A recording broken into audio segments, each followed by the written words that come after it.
आज आइआइटी मद्रासको पहिलो दिन कस्तो भयो त ध्यान दिएर हेर्नुहोस्। आज बिहान उठेर मुख धोएर अब हामी लाग्यौँ नास्ताको खोजीमा क्यान्टिनतिर।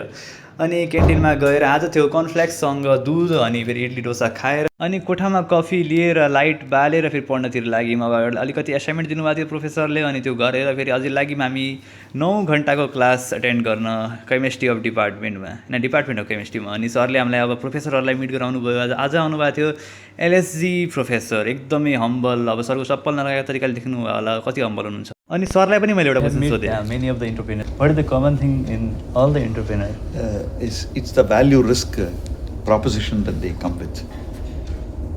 Entrepreneurs, the distinction is that risk taking ability is different from others.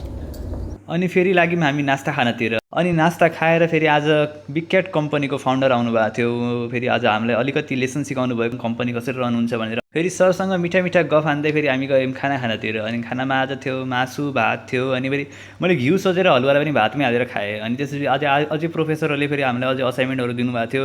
अनि सरसँग कुरा गर्थेँ यत्तिकै हाम्रो फेरि अब 8 घन्टा गएको थाहै भएन। फेरि अझै समोसा खाएर फेरि आज फेरि नागरिकता पनि लिन जानु थियो। फेरि साइकलमा बसेर दाइसँग साइकलमा फेरि हामी लाग्यौँ नागरिकता लिनुतिर। अनि नागरिकता लिएर फेरि मैले आजको ब्लगलाई एन्ड गरेँ। हस्त ल, बाई।